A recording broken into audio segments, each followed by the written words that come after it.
Someone who we all respect, Marjorie Taylor Greene, says Kevin McCarthy is going to be a great speaker.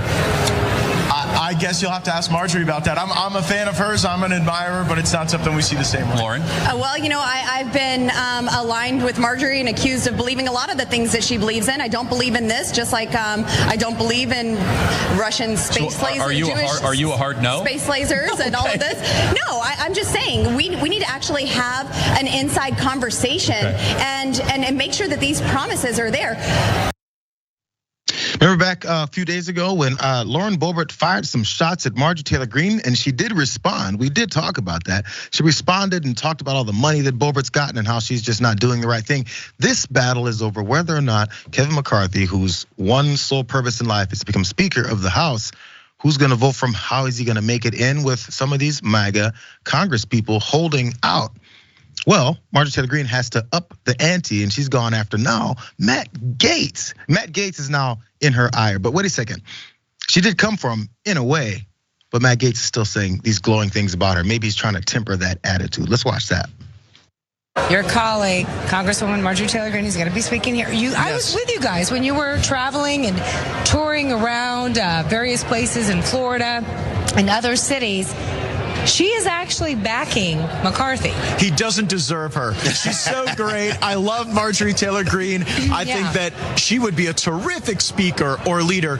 Marjorie has often reflected her frustration with Congress as an institution, how corrupt it is, how there's no planning. And oftentimes, Kevin McCarthy is the embodiment of the worst features of the Congress. So why is she backing him? I don't begrudge her that. Not all two people see all things the same way every time. She and I see this differently. But trust me, we're allies. We're in the fight. Marjorie Taylor Greene is going to be one of the folks, no matter who the speaker is, holding him accountable and making sure that we're getting after it. One quick follow-up question to that. But he doesn't deserve her. Okay, there you go. You want to make that. Very nice, glowing words from Marjorie Taylor Greene. But she wrote a little bit of this. This is what she's trying to do to convince folks. She went on the Daily Caller and put together this op-ed. The one thing people are sick and tired of from Washington, D.C. is empty promises, says Ms. Greene. Lying to the base is the red line for me. And that's what 5 of my closest colleagues are doing when they claim a consensus House Speaker candidate will emerge as they oppose Kevin McCarthy. Now she directs her op-ed towards Matt Gaetz. Let's start with my dear friend Matt Gaetz. Many of his attacks against McCarthy are comparisons to Paul Ryan. It's quite ironic given Matt's very first vote in Congress was for Paul Ryan as Speaker, even when we all knew Paul Ryan would never deliver the MAGA agenda.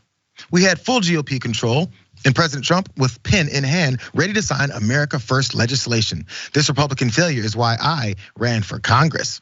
All that said, though, Matt Gaetz is one of my favorite members of Congress. America needs his talent and intelligence to work alongside Jim Jordan on investigations for the Judiciary Committee, not blow things up before we begin. Isn't that weird how she tossed that in? We need to continue to try to protect Donald J. Trump. That is her one sole purpose.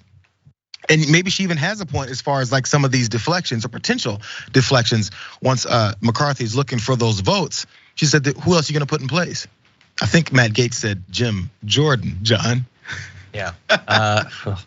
Yeah, look, she obviously wants to continually, like she's gonna go down with Trump. Like if he becomes president again, she's gonna benefit. If he loses, she will be, possibly destroyed, but she's hitched herself to his wagon or whatever. But she also, I think, wants to be back on committees and she wants to have a position of some influence or authority in the Republican Party. And clearly Kevin McCarthy has made promises to her.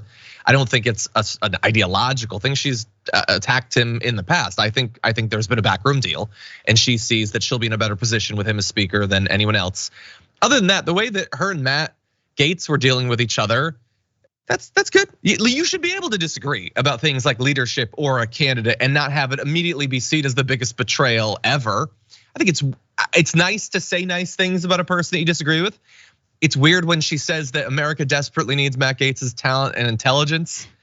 Although it is coming from Marjorie Greene. So it sort of reminds me, like, do you remember what it was like to be a 6th grader and think that high schoolers were adults?